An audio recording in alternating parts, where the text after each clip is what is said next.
नमस्कार, मैं हूँ रीमा जायसवाल। जैसा कि आप सभी को पता होगा कि हम लोग प्रेमचंद जी की जयंती को मना रहे हैं।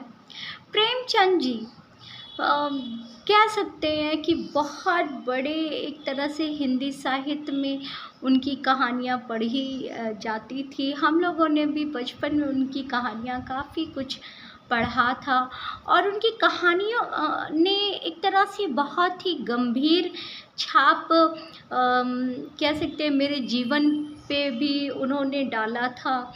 कि कैसे लोगों का शोषण हो रहा था उस टाइम भी और कैसे अब भी लोगों का शोषण होता है।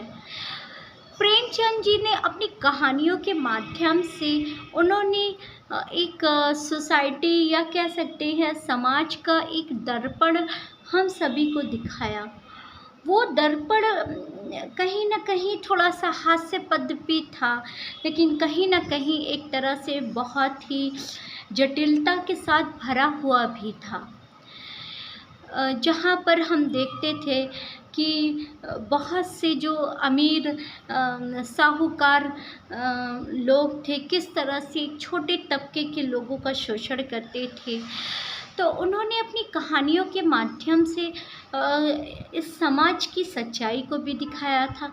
साथ ही साथ प्रेमचंद जी ने एक तरह से कह सकते हैं कि उन्होंने जो कहानियाँ लिखी बहुत से लोगों के ऊपर, तो देखा जाए कहीं न कहीं उन कहानियों ने हम सभी को एक प्रेरणा दी कि समाज में खड़े हों और आवाज़ क्यों ना उठाया जाए।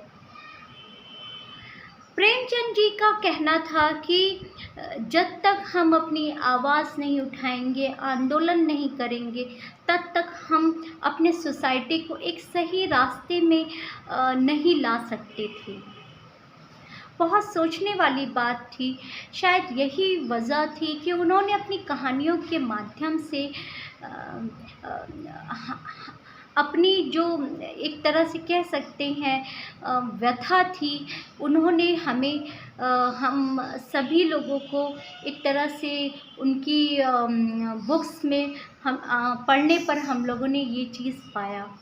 लेकिन कहीं न कहीं आज भी मुझे ऐसा लगता है कि आज भी बहुत से लोग आंदोलन करते हैं। बहुत से स्टूडेंट होते हैं जो तिरंगा हाथ में लेकर अपनी क्या बोलते हैं जॉब्स की डिमांड करते हैं। और देखा जाए तो कुछ ऐसा भी हम सभी ने देखा कि बारिश हो रही थी और लड़कियां किस तरह मतलब स्कूल जा रही थीं। कुछ ऐसी जगहों को भी देखने में भी मिला कि लड़कियों को स्कूल नहीं जाने दिया जा रहा था। ये सारी चीज़ आज भी देखा जाए विद्यमान है।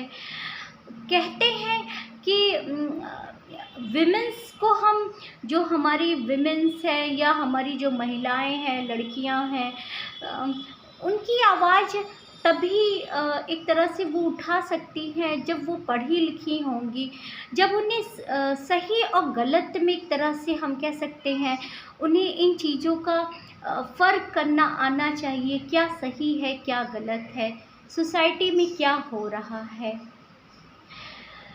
तो इस तरह से प्रेमचंद जी ने अपनी बहुत सी कहानियाँ उन्होंने लिखा।